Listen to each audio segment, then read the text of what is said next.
यानी कि देखिएगा इसको द्विपद, ठीक है, और एक पद ही दिया है, ठीक है। अब समझिएगा इसको अगर हम तोड़ते हैं तो क्या आएगा, द्वि और प्लस में पद।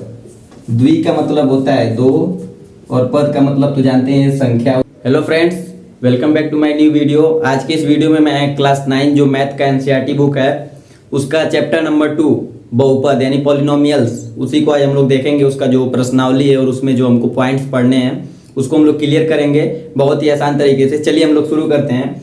तो हमारा आज का देखिए जो टॉपिक है क्लास 9 एनसीईआरटी मैथ का सेकेंड चैप्टर, जिसका नाम क्या है, बहुपद, ठीक है। बहुपद जिसको इंग्लिश में हम लोग क्या बोलते हैं,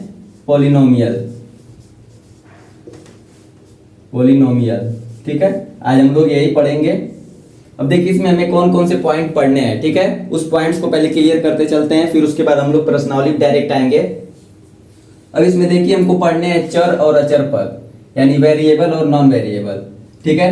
तो देखिए हमें पढ़ना क्या है, चर, और क्या पढ़ना है, अचर। अब देखिए चर और अचर क्या होते हैं। चर यानी कि किसी भी शब्द को, अक्षर को क्या बोलते हैं हम लोग, चर। जैसे आप कुछ भी लिख सकते हैं, ए टू जेड हिंदी में भी आप लिख सकते हैं, वो चर होता है, ठीक है। और अचर पद क्या होता है, जिसमें केवल अंक होते हैं, गिनती होती है। 1 to आप इनफाइनाइट तक कुछ भी लिख सकते हैं, 1 2 3 4 5 10 कुछ भी लिख सकते हैं, ठीक है। तो चर और अचर आप समझ गए होंगे। तो देखिए इस वीडियो में हम लोग को इसमें क्वेश्चन आएंगे जिसमें चर और अचर से रिलेटेड क्वेश्चन पूछे जाएंगे, ठीक है। अब देखिए क्या होता है पावर, आप सुने होंगे। पावर यानी जिसको बोलते हैं घात, ठीक है। तो घात के आधार पे भी जो बहुपद होते हैं कई प्रकार के होते हैं। जैसे देखिए घात के आधार पे आप देखेंगे तो क्या होगा कि एक में आपको स्क्वायर मिलेगा, ठीक है, जिसको वर्ग बोलते हैं, ठीक। एक में आपको क्यूब मिलेगा जिसको घन बोलते हैं, यानी कि पावर क्या होगी उसकी 3 होगी और इसमें पावर 2 होगी, ठीक है। तो इसी के आधार पे हमारा जो प्रश्नावली इसका 2.1 है वो सब पूरा इसी के आधार पे दिया हुआ है। तो हम लोग आज प्रश्नावली 2.1 सॉल्व करेंगे इसमें, ठीक है। तो चलिए हम लोग देखते हैं प्रश्नावली 2.1। तो फ्रेंड्स देखिए जो हमारा प्रश्नावली 2.1 है बहुपद का, देखिए क्या दिया उसमें, क्वेश्चन नंबर फर्स्ट क्या दिया है, इसमें दिया हुआ है क्वेश्चन नंबर फर्स्ट में कौन कौन से एक चर में बहुपद हैं और कौन कौन नहीं है, कारण दीजिए, ठीक है। देखिए यहाँ पे 5 क्वेश्चन दिए हुए हैं और इसमें पूछा है कौन कौन से एक चर में है और कौन कौन नहीं है, ठीक है। तो यही हमको बताना है इन पांचों में। तो देखिए मैं अभी आपको बताया हूँ चर क्या होता है और अचर क्या होता है, ठीक है। यानी कि जिसमें कोई अक्षर हो, क्या हो, अक्षर हो, A to Z कुछ भी हो सकता है, ठीक है। अब देखिए यहाँ पे बोला है कि एक चर, यानी कि किसी भी क्वेश्चन में केवल क्या हो, एक चर राशि हो। एक चर का मतलब A to Z में से कोई एक हो, केवल एक, तो क्या होगा, एक चर बहुपद होगा, ठीक है। अगर एक से अधिक होगा, 2 या 3 होगा, तो क्या होगा, एक चर से अधिक, यानी कि द्विचर या त्रिचर बहुपद हो सकते हैं, ठीक है। तो देखते हैं इसमें हमें यही बताना है कि कौन कौन एक चर में बहुपद है। तो यहाँ पे देख रहे हैं हमारा क्या है, 4x² 3x + 7, ठीक है। यहाँ पे देख रहे हैं केवल x यहाँ पे भी है, x यहाँ पे भी है, इसमें क्या है, केवल एक चर है, ठीक है। तो इसलिए इसको हम क्या बोलेंगे कि ये एक चर बहुपद है, ठीक है, एक चर में बहुपद है, ठीक है। अब देखिए इसका कारण आप क्या दे सकते हैं कि आप कारण यह दे सकते हैं कि 4x² - 3x + 7 में केवल एक चर राशि है जो कि क्या है, x है, ठीक है। यही कारण होगा, बहुत आसानी से आप दे सकते हैं, ठीक है। देखिए इसका सेकंड क्वेश्चन क्या दिया हुआ है, y² + √2। अब देखिए इसमें भी हम देख रहे हैं केवल क्या, y एक क्या है, चर राशि है, यानी कि केवल एक ही इसमें वेरिएबल है, एक चर राशि है, ठीक है। तो ये भी क्या हो जाएगा, एक चर में बहुपद, ठीक है, एक चर में बहुपद है ये भी। और कारण इसका भी पहले की तरह आप दे सकते हैं, क्योंकि इस बहुपद में केवल एक ही चर राशि है, इसलिए क्या है, एक चर में बहुपद है। तीसरा क्वेश्चन हम लोग देखते हैं क्या दिया हुआ है, 3√2 + t√2, यानी कि यहाँ पे भी हम लोग देख रहे हैं कि जो t यहाँ पे भी है और t यहाँ पे भी है, यानी कि इसमें भी केवल एक ही चर पद है, यानी कि चर राशि एक ही है, इसलिए ये भी क्या होगा, एक चर में बहुपद होगा, ठीक है। इसका भी कारण आप वही दे सकते हैं, एक चर में बहुपद है ये भी। इसका भी कारण यही होगा क्योंकि इस देख रहे हैं इस बहुपद में हमारा क्या है केवल एक ही चर राशि यानी टी उपस्थित है, इसलिए केवल यह एक चर में बहुपद है। तीसरा क्वेश्चन, चौथा क्वेश्चन हम लोग देखते हैं क्या दिया है, y + 2 अपान में y। अब यहाँ पे भी हम लोग देख रहे हैं कि y यहाँ पे भी है और y यहाँ पे भी है, यानी केवल एक चर राशि इसमें, यानी कि केवल y, तो इसलिए ये भी कैसा हमारा पॉलिनोमियल है, कैसा बहुपद है, एक चर में। ठीक है, इसका भी कारण वही होगा, क्या होगा कि केवल इसमें देख रहे हैं इस बहुपद में केवल एक ही चर राशि है जो कि क्या है, y है, इसलिए इसका आंसर यही होगा कि ये भी एक चर में बहुपद है। अब देखिए क्वेश्चन नंबर 5 हम लोग देखते हैं क्या दिया हुआ है। क्वेश्चन नंबर 5 में देख रहे हैं दिया हुआ है x⁻10 + y⁻3 और t⁻50। अब यहाँ पे देखिएगा आपको एक जगह पे x दिख रहा होगा, एक जगह पे y और एक जगह पे t। अभी जस्ट मैं बताया हूं कि एक चर का मतलब जिसमें केवल एक चर होगा, जिस बहुपद में केवल एक चर होगा वह एक चर में बहुपद कहलाएगा, और जिसमें एक से अधिक होंगे, जैसे देखिए यहाँ पे x, y और t, यहाँ पे कितने टोटल अक्षर दिए हुए हैं, 3, यानी कि इसमें एक से अधिक है, तो ये क्या हो जाएगा, एक चर में बहुपद यह नहीं है। इसमें पूछा है ना कौन कौन नहीं है, तो आप आंसर में लिख सकते हैं क्वेश्चन नंबर 1, 2, 3 और 4 एक चर में बहुपद हैं, क्योंकि इनमें चर राशियों की संख्या केवल एक है। ठीक है, और क्वेश्चन नंबर 5 जो है इसको आप हम लिख सकते हैं कि यह एक चर में बहुपद नहीं है, क्योंकि इसमें चर राशियों की संख्या एक से अधिक है। ठीक है, तो इसलिए क्या होगा, एक चर में बहुपद नहीं है। ठीक है, एक चर में ये बहुपद नहीं है, क्योंकि इसका कारण होगा क्योंकि इसमें चर राशियों की संख्या एक से अधिक है। ठीक है, तो मैं ऐसा करता हूं आपको क्वेश्चन नंबर 1 बहुत अच्छे से समझ में आया होगा। तो फ्रेंड्स देखिए बहुपद यानी पॉलिनोमियल 2.1 का क्वेश्चन नंबर 2 क्या दिया हुआ है, निम्नलिखित में से प्रत्येक में x² का गुणांक बताइए, गुणांक लिखिए। यानी कि देखिए बहुत ही इजी क्वेश्चन दिया हुआ है, 4 क्वेश्चन इसमें दिया हुआ है और चारों में केवल आपको x² का गुणांक, गुणांक का मतलब समझिएगा, गुणांक को अगर हम तोड़ेंगे तो क्या आएगा,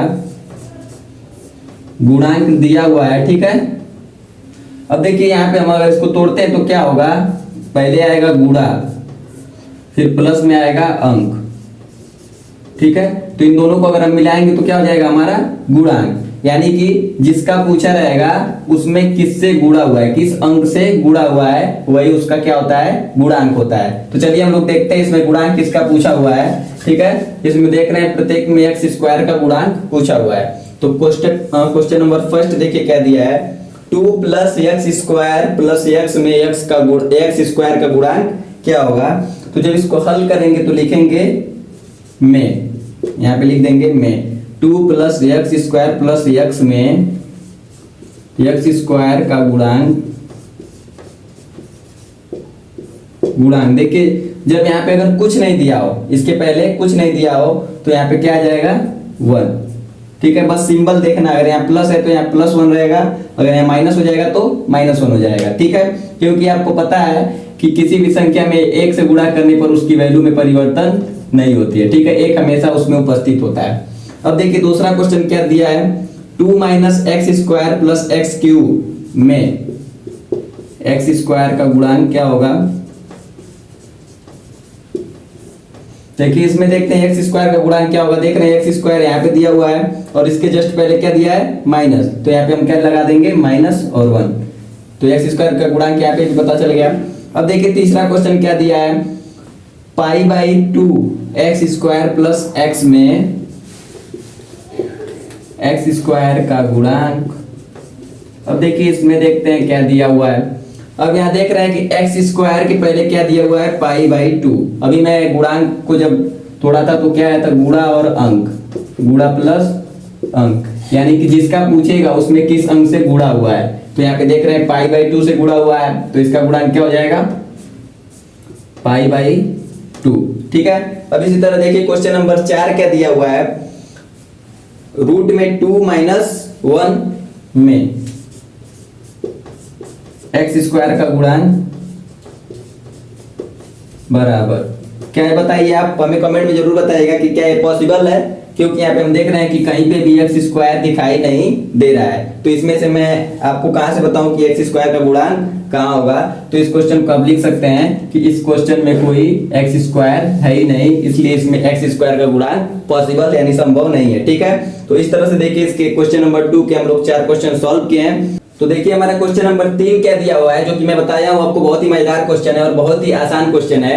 इसमें देखिए बस आपको समझना क्या है, क्या दिया है, 35 घात के द्विपद का और 100 घात के एक पदीय का एक एक उदाहरण दीजिए। यानी कि एक पदीय यानी कि यहाँ पे एक चीज देखिए और लिख दीजिएगा, बहुपद का एक एक उदाहरण दीजिए। अब इसमें समझिएगा कि द्विपद और एक पदीय क्या होता है।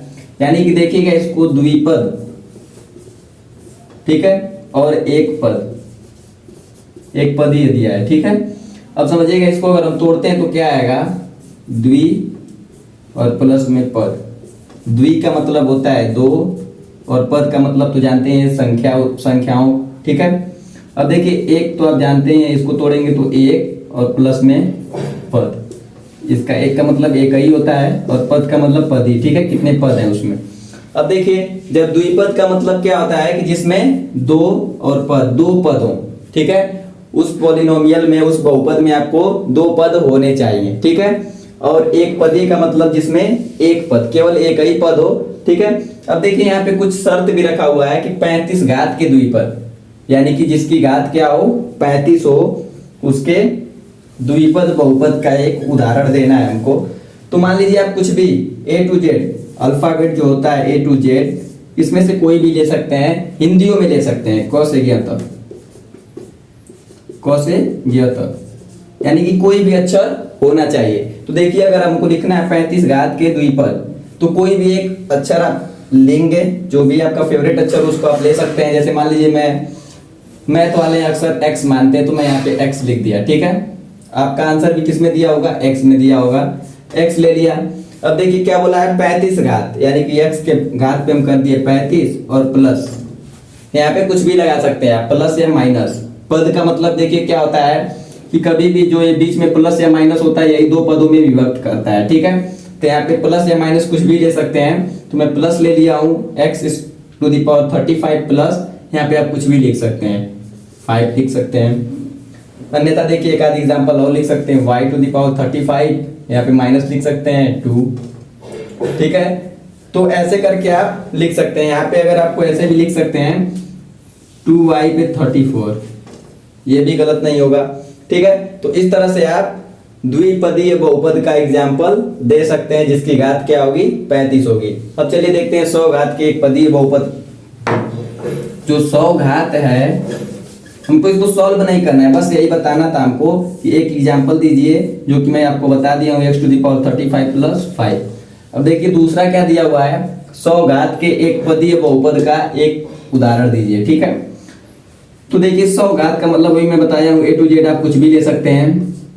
ठीक है, तो A to Z में से आप कुछ भी लेंगे, मान लीजिए मैं A को ही ले लिया। ठीक, A के पावर कर दिया 100, बस ये हो गया एग्जाम्पल। एक पदीय और 100 घात का बहुपद हो गया, x⁴ कुछ भी ले सकते हैं, y⁴ x⁴ ये सब क्या है, एक पदीय और 100 घात के बहुपद के उदाहरण है। ठीक है, तो इस तरह से क्वेश्चन नंबर 3 भी हमारा सॉल्व हो चुका है। चलिए हम लोग क्वेश्चन नंबर इसका 4 देखते हैं, जो कि बहुत ही इंपॉर्टेंट क्वेश्चन है, उसको जरूर देखिएगा। ठीक है, तो फ्रेंड्स देखिए क्वेश्चन नंबर 4 दिया है, जो पॉलिनोमियल का क्या दिया है, निम्नलिखित में से प्रत्येक बहुपद की घात लिखिए। अब देखिए बहुपद की घात क्या होती है, अभी तो हम देखें कि x² जो है यानी कि 2 घात होता है, लेकिन इसमें दिया क्या है, बहुपद की घात, यानी कि बहुपद की घात क्या होती है, इसको हमें समझना पड़ेगा। देखिए मैं आपको बता रहा हूँ बहुपद की घात क्या होती है। आपको बस एक बात का ध्यान रखना है, जो भी बहुपद दिया हो, यानी कि जो भी ये बहुपद दिया है, 4 बहुपद दिया है, यहाँ पे देखिए 4 क्वेश्चन इसमें है, जो भी बहुपद दिया हो उसमें केवल आपको घात देखनी है। जो घात सबसे अधिक होगी, जो घात सबसे बड़ी यानी कि सबसे अधिक होगी, सबसे बड़ी, वही क्या होगी, बहुपद की घात होगी। ठीक है, तो चलिए हम लोग क्वेश्चन शुरू करते हैं। देखिए क्वेश्चन नंबर 1 इसमें दिया है 5x³ + 4x² + 7x में बहुपद की घात क्या होगी।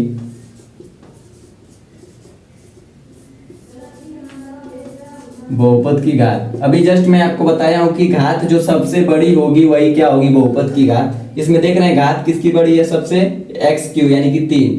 तो यानी कि जो घात है वही क्या होगी, बहुपद की घात, यानी कि सबसे बड़ी घात क्या है, 3। तो इस क्वेश्चन में जो बहुपद की घात होगी क्या होगी, 3 होगी। ठीक है, चलिए सेकेंड क्वेश्चन देखते हैं। 4 माइनस वाई क्यू में बहुपद की घात क्या होगी,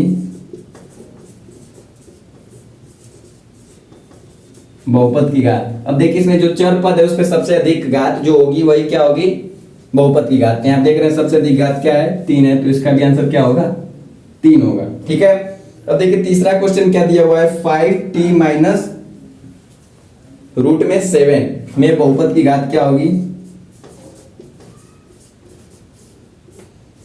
देखिए इसमें बहुपद की घात क्या होगी, अभी मैं बताया हूं सबसे बड़ी घात। तो यहाँ पे देख रहे हैं एक ही क्या है, वेरिएबल है, और इसके पावर में क्या है, 1 है। तो बहुपद की घात क्या हो जाएगी, 1 है। जब देखिए किसी भी संख्या या अक्षर के ऊपर कोई घात नहीं है तो आप 1 लिख सकते हैं। जैसे मान लीजिए आप x के ऊपर 1 लिखेंगे तो इसकी वैल्यू x ही होगी। ठीक है, तो बहुपद की घात क्या हो गई, 1। अब देखिए यहाँ पे हम लोग देख रहे हैं 3। क्या ये आप लोग हमें कमेंट करके बताएंगे ये बहुपद है? अगर बहुपद है तो इसकी घात क्या होगी, ये आप लोगों के लिए क्वेश्चन है, इसका आंसर आप लोग हमें कमेंट में बताइएगा। ठीक है, चलिए तो फ्रेंड्स देखिए इस प्रश्नावली का लास्ट क्वेश्चन क्या दिया हुआ है, क्वेश्चन नंबर 5। निम्नलिखित में से रैखिक द्विघाती और त्रिघाती बहुपदों में वर्गीकरण कीजिए। यानी कि देखिए लगभग 7 क्वेश्चन दिया हुआ है और इसमें से बोला है कि रैखिक और द्विघाती और त्रिघाती बहुपदों में वर्गीकरण कीजिए। ठीक है, सबसे पहले हम लोग समझते हैं रैखिक क्या होता है और द्विघाती और त्रिघाती बहुपद क्या होते हैं। देखिए रैखिक बहुपद क्या होता है, जिसमें बहुपद की घात केवल 1 हो, यानी कि कोई भी जो उसमें चर राशि है उस पे घात क्या होगा, 1 होगा। ठीक है, तो कैसा बहुपद होगा, रैखिक बहुपद होगा। ठीक है, और देखिए ऐसा बहुपद जिसकी अधिकतम घात सबसे बड़ी घात क्या होगी, 2 होगी, तो क्या होगा, द्विघाती बहुपद। और जिसकी सबसे बड़ी घात 3 होगी वो क्या होगा, त्रिघाती बहुपद। ठीक है, तो इसी के आधार पे हमें इसमें वर्गीकरण करना है कि कौन सा रैखिक बहुपद है, कौन सा द्विघाती बहुपद है और कौन सा त्रिघाती बहुपद है। ठीक है, चलिए क्वेश्चन पे आते हैं हम लोग। क्वेश्चन नंबर फर्स्ट दिया है x² प्लस x। ठीक है, इसमें हमको बताना है कि ये कौन सा बहुपद है, रैखिक है, द्विघाती और त्रिघाती में से। तो यहाँ पे देख रहे हैं कि जो सबसे बड़ी घात क्या है, 2 है, तो इसलिए मैं बताया हूं कि जिसकी बड़ी घात 2 होगी वो कौन सा बहुपद होगा, द्विघाती। ठीक है, तो ये द्विघाती बहुपद है। अब देखिए उसके बाद हम लोग देखते हैं क्वेश्चन नंबर सेकंड क्या दिया हुआ है, x माइनस एक्स स्क्वायर। इसमें भी हम देख रहे हैं x की घात क्या है, 2 है, तो ये भी क्या होगा, द्विघाती। ठीक है, चलिए क्वेश्चन नंबर 3 इसका देखते हैं क्या दिया है। क्वेश्चन नंबर 3 दिया है y plus y cube plus 4, यानी कि y की सबसे बड़ी घात क्या दिया है, 3 है, तो इसलिए कौन सा बहुपद होगा, त्रिघाती। ठीक है, अब देखिए क्वेश्चन नंबर 4 इसका क्या दिया हुआ है, 1 प्लस x, यानी कि इसमें देख रहे हैं x की सबसे बड़ी घात क्या है, 1 है, तो इसलिए कौन सा होगा, ये बहुपद रैखिक बहुपद होगा। ठीक है, रैखिक बहुपद, यानी कि इसमें देख रहे हैं कि कोई भी जो चर राशि है उस पे कोई घात नहीं है। ठीक है, तो कौन सा बहुपद होगा, रैखिक। अब देखिए क्वेश्चन नंबर जो इसका 5 दिया हुआ है 3t, यहाँ पे भी देख रहे हैं 3t है, तो इसके ऊपर कोई भी पावर नहीं है, तो ये भी क्या हो जाएगा, रैखिक। अब देख रहे हैं यहाँ पे क्वेश्चन नंबर जो 6 दिया हुआ है r², यानी कि r पे 2 घात, सबसे बड़ी घात क्या है, 2 है, इसलिए कौन सा बहुपद होगा, द्विघाती। ठीक है, और सबसे लास्ट में दिया हुआ है क्वेश्चन नंबर f जो दिया है 7x पे q, यानी कि 7x पे 3 घात, और इसकी सबसे बड़ी घात हम लोग x की देख रहे हैं क्या है, 3 है, तो इसलिए कौन सा बहुपद होगा, त्रिघाती। ठीक है, तो इस तरह से देखिए हम लोग वर्गीकरण किए हैं। तो इसको आप ऐसे अलग अलग भी लिख सकते हैं कि क्वेश्चन नंबर फर्स्ट, सेकेंड और क्वेश्चन नंबर 6 ये क्या है, द्विघाती बहुपद है, और क्वेश्चन नंबर थर्ड के बाद देखिए 7 जो है ये कौन सा है, त्रिघाती बहुपद है, और क्वेश्चन नंबर 5 और 4 क्या है, रैखिक बहुपद है। ठीक है, इसी तरह से हमें वर्गीकृत करना था इनमें। देखिए इसी के साथ हमारा ये जो प्रश्नावली 2.1 है खत्म हुआ। मैं ऐसा करता हूँ आपको सारे क्वेश्चन बहुत अच्छे से समझ में आए होंगे। मैं देखिए बिल्कुल बेस से पढ़ाया हूँ आपको, मैं ऐसा करता हूँ बिल्कुल अच्छे से समझ में आया होगा क्वेश्चन। अगर वीडियो अच्छी लगी हो तो वीडियो को लाइक करें, और आपका दोस्त जो क्लास 9 में पढ़ता हो इस साल उसे जरूर शेयर करें।